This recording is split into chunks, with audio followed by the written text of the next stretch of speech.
Hello दोस्तों, आज की कहानी कुंवारी बहू भाग 2, एक दर्द भरी कहानी। दोस्तों, अभी तक आपने सुना था कि शिल्पा की शादी तुषार से हो जाती है, लेकिन तुषार अपने पहले प्यार का वास्ता देकर शिल्पा को अपनी पत्नी का दर्जा नहीं दे पाता, किंतु दुनिया की नजरों में वो पति पत्नी ही रहते हैं। तभी शिल्पा की दोस्त उससे मिलने आती है। उसके आगे की कहानी। हाँ, अभी वो खाना खाने आने वाले भी हैं। शिल्पा ने कहा, क्या हैंडसम है तू, तकदीर वाली है जिसे इतना चाहने वाला मिला। और एक मेरा देख, अपने व्यापार से ही उसे फुर्सत नहीं मिलती। जब देखो आज इसकी मीटिंग तो कल उसकी मीटिंग, बस इसी तरह हमारी जिंदगी गुजरती है। अंजलि अपने ही धुन में कहे जा रही थी। काश शिल्पा के दिल की व्यथा समझ पाती, तब उसको पता चलता कि शिल्पा का दुख और उसके दुख से कई लाख गुना अधिक है। खट खट खट, लो वो आ गए, शिल्पा कहते हुए कमरे से बाहर चली गई। मेरी एक सहेली आई है, हम दोनों एक ही कॉलेज में पढ़ते थे, प्लीज उससे मिल लो, शिल्पा ने आग्रह करते हुए कहा। तुमने तो इसके बारे में पहले मुझे कभी नहीं बताया, तुषार शिकायती लहजे में बोला। शिल्पा मन ही मन बड़बड़ाते हुए, तुमने मेरी सुनी ही कब, क्या सोचने लगी, तुषार ने शिल्पा की आंखों के आगे चुटकी बजाते हुए कहा। कुछ नहीं, चलो कमरे में बैठी है, शिल्पा ने कहा। लो मिलो अंजलि, ये है तुम्हारे जीजा जी, शिल्पा तुषार की तरफ इशारा करते हुए बोली। हेलो, आपसे मिलकर बड़ी खुशी हुई। आपके आने से पहले ही शिल्पा ने आपके बारे में बहुत कुछ बता दिया था, बाकी आपसे मिलकर पता चल जाएगा, अंजलि शरारती लहजे में बोली। क्या? तुषार घबराते हुए पूछा। यही कि आप बहुत ही खुशमिजाज व्यक्ति हैं। मानना पड़ेगा जीजा जी, आप लोगों की शादी के 5-5.5 साल बीत गए, पर आज भी आप लोगों का प्यार एक जिंदा दिली की मिसाल है। क्यों, ठीक है ना? अंजलि ने आंखें मटकाते हुए कहा। हाँ हाँ, क्यों नहीं, आखिर है भी तो। तुषार अभी अपना वाक्य पूरा कर भी नहीं पाया था कि अंजलि बीच में ही बोल पड़ी। एक दूसरे के जीवन साथी। इसके साथ ही सभी की एक साथ हंसी गूंज उठी, लेकिन इस हसीन वातावरण में कोई ऐसा नहीं था जो बता सकता या समझ सकता कि तुषार और शिल्पा की हंसी कितनी खोखली थी। अच्छा, मैं चलती हूँ, बहुत देर हो गई, मुझे अभी मार्केट में भी कुछ काम है। आप लोगों के साथ समय का पता ही नहीं चला। मुस्कुराते हुए अंजलि घर से निकल पड़ी। माँ, 4 बज गए हैं, मैं भी जा रहा हूँ, तुषार ने कहा। ठीक है बेटा। बहू। हाँ माँ, शिल्पा ने सास के पास आते हुए कहा। तुषार गया? जी, शिल्पा ने कहा। आ बैठ, सास ने अपने पास बैठने का इशारा करते हुए कहा। माँ, रामायण लेके आऊं? शिल्पा ने कहा। आज रामायण सुनने के लिए नहीं बुलाई, कुछ और कहने के लिए बुलाई हूँ, सास ने प्रश्नात्मक मुद्रा में कहा। जी, शिल्पा घबराते हुए। सुन, तेरी शादी को पूरे 5.5 साल हो गए, अब जल्दी से घर के आंगन में एक खूबसूरत सा फूल खिला दे, सास अपनी अभिलाषा को जताते हुए। माँ, इतनी जल्दी भी क्या है, कोई। शिल्पा पूरा बोल भी ना पाई थी कि सास ने बीच में ही बात काटते हुए कहने लगी। हाँ, तू तो हमेशा की तरह यही कहने वाली है ना कि कोई ज्यादा समय थोड़ी ही बीता है। अब तो मेरे कान तरस गए दादी सुनने को। पता नहीं इस जीवन में तुषार के बच्चे को देख पाऊंगी या नहीं, सास ने एक लंबी ठंडी सांस भरते हुए कहा। माँ, शिल्पा के माँ शब्द में इतना दर्द था कि वो बता नहीं सकती। कैसे बताती कि उसका बेटा आज तक उसे पत्नी का दर्जा दिया ही नहीं। जब वो इस घर में दुल्हन बनकर आई थी, तब उसके भी कई सपने थे जो रेत के महलों की तरह ढह गए। वो भी चाहती थी कि उसे भी कोई माँ कहकर बुलाए, परंतु सास के अरमानों को ना चाहते हुए भी वो कुचल रही थी, क्योंकि वो खुद एक जिंदा लाश बनकर रह गई थी। रात को खाना क्या बनेगा? शिल्पा बात को टालते हुए बोली। आज फिर हमेशा की तरह बात आई गई हो गई। समय मानो पंख लगाकर उड़ने लगा और इस तरह शिल्पा की शादी के 8-9 साल गुजर गए। किंतु इन 9 सालों में शिल्पा के मन मस्तिष्क में अंतर्द्वंद होता। कई बार सोचती कि मैं क्यों ना अपने अधिकार के लिए लड़ूं, क्यों मैं इस अन्याय को सहूं, इसमें मेरा कसूर भी क्या था? अगर इनके जीवन में कोई और थी तो इसमें मेरी क्या गलती है? इन्होंने मेरी जिंदगी क्यों बर्बाद की? इस तरह ना जाने कितने बार शिल्पा टूटती और बिखरती गई। कई बार फूट फूट कर रोने लगती। रोती नहीं तो करती भी क्या? अपना दर्द कहती भी तो किससे?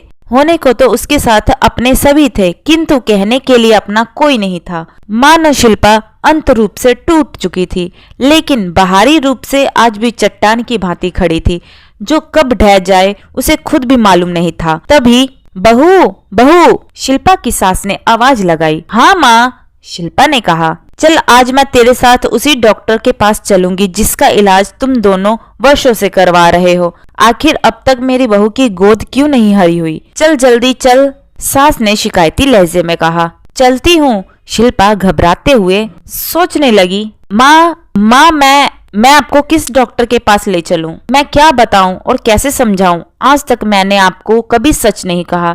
यदि सच कहती तो आप सहन नहीं कर पाती। और नहीं, मैं ऐसा कभी नहीं कर सकती। माँ को कुछ नहीं होने दूंगी। मैं धड़ाम। अभी शिल्पा आगे कुछ सोच पाती कि अचानक बेहोश होकर जमीन पर गिर पड़ी। बहू तुम्हें क्या हो गया?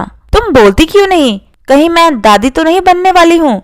सास कहती हुई फोन पर नंबर डायल करने लगी। हेलो, डॉक्टर अशोक बोल रहा हूँ, दूसरी तरफ से बोले। डॉक्टर साहब, मैं तुषार की माँ बोल रही हूँ। कृपया मिसेस डॉक्टर अशोक जी को जल्दी घर पर भेजिए।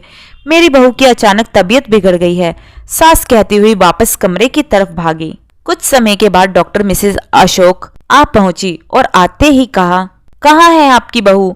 कमरे में, सास कमरे की तरफ इशारा करते हुए बोली। इनके कुछ टेस्ट करवाने होंगे, इन्हें आप अगले दिन मेरे पास लेकर आइए, डॉक्टर कहते हुए बोले। अगले दिन सारे टेस्ट होने के बाद केवल सास के सामने, आपकी बहू की शादी हुए कितने साल हो गए? डॉक्टर परेशानी की मुद्रा में बोले। 9 साल, सास ने कहा। इसके साथ आप लोगों ने किस परिस्थितियों में शादी की थी? डॉक्टर ने कहा। क्यों डॉक्टर? सास ने असमंजस में पूछा। बात बहुत गंभीर है, शायद आप सुन नहीं पाएंगी, डॉक्टर गंभीरता व्यक्त करती हुए बोली। प्लीज डॉक्टर, मैं सुनने की हिम्मत रखती हूँ। क्या मैं कभी दादी नहीं बन पाऊंगी?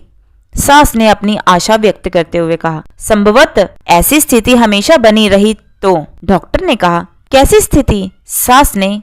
क्या आपको कुछ भी मालूम नहीं? यही कि आपकी बहू आज तक कुंवारी ही है, डॉक्टर आश्चर्य करते हुए बोले। क्या? सास का मुंह खुला का खुला ही रह गया।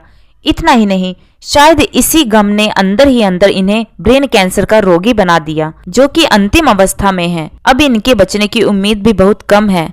अब तो भगवान पर ही भरोसा करना होगा, डॉक्टर ने बहुत ही संयम के साथ कहा। नहीं डॉक्टर, ऐसा मत कहिए, सास फूट फूट कर रो पड़ी। सास को ऐसा लगा अगर वो 2 मिनट भी और खड़ी रह गई तो मूर्छित होकर गिर पड़ेगी।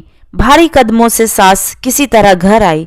तुषार आगे आने वाले तूफान से बिल्कुल अनभिज्ञ स्थिति में जैसे ही घर में आया कि तुषार, तुम बाप बनने वाले हो, माँ ने कुछ सोचकर नाटक करते हुए कहा। क्या? मैं बाप बनने वाला हूँ? तुषार के चेहरे पर परेशानी की लहर दौड़ पड़ी। क्यों? तुझे सुनकर खुशी नहीं हुई कि तू 9 साल के बाद बाप बनने वाले हो? माँ खुश होने का अभिनय करते हुए। हाँ, क्यों नहीं, तुषार कहता हुआ जल्दी से कमरे की तरफ जाता है। शिल्पा कमरा साफ कर रही थी। तुषार की तीव्र स्वर कानों में पड़े। शिल्पा जी। शिल्पा कांपते हुए, क्योंकि आज इतने सालों में पहली बार तुषार इतनी जोर से उस पर गुस्सा हुआ था। क्या ये सच है कि तुम माँ बनने वाली हो? तुषार लगभग चीखते हुए बोला। क्या? मैं? हाँ, तुम इतना नीचे गिर जाओगी मैं सोच भी नहीं सकता था, तुषार अपने ही धुन में कह रहा था। आप क्या बोल रहे हैं? मुझे कुछ समझ में नहीं आ रहा। शिल्पा बोलते हुए कांपने लगी। बहू, तुझे समझने की कोई जरूरत नहीं है, समझना तो इसे चाहिए था, सास कमरे में प्रवेश करते हुए बोली। माँ? तुषार घबराते हुए। मुझे सब कुछ पता चल चुका है। आज अगर डॉक्टर मिसेस अशोक से बात ना होती तो मुझे ये राज कभी पता ही नहीं चलता। और माँ सिसक पड़ी। माँ? तुषार विचलित हो उठा। तभी शिल्पा धड़ाम से गिर गई। शिल्पा! एक साथ दोनों चीख उठे। बेटा जल्दी कर, इसे ब्रेन कैंसर है, अस्पताल ले चल, माँ ने रोते हुए कहा। क्या? अस्पताल पहुंचने पर शिल्पा को तुरंत ऑपरेशन थिएटर में ले जाया गया, परंतु कुछ समय बाद ही बहुत कोशिशों के बावजूद भी हम इन्हें बचा ना सके। दरअसल ऑपरेशन टेबल पर लेटाने से पहले ही इनके दिमाग की नसें फट चुकी थी। डॉक्टर निराशा जताते हुए बोले। नहीं शिल्पा, मुझे माफ कर दो, तुम्हारा दोषी मैं हूँ, मुझे सजा दो, जो भी सजा दोगी मुझे स्वीकार है, परंतु माँ को सजा मत दो शिल्पा, तुषार कहते हुए बच्चों की भांति फूट फूट कर रो पड़ा। तुषार अब किससे माफी मांग रहा है? उसकी लाश से?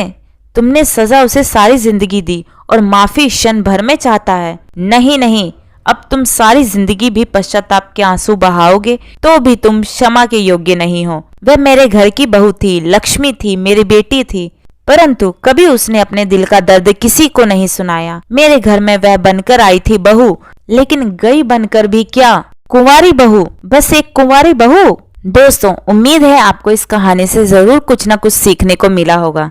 तो दोस्तों, आपको आज की कहानी कैसी लगी कमेंट करके जरूर बताइएगा। कहानी पसंद आई हो तो वीडियो को लाइक शेयर करें और चैनल हिंदी स्टोरीज डियर को सब्सक्राइब करें। वीडियो को पूरा देखने के लिए बहुत बहुत धन्यवाद दोस्तों। मिलते हैं अगली कहानी में, तब तक के लिए जय श्री कृष्णा।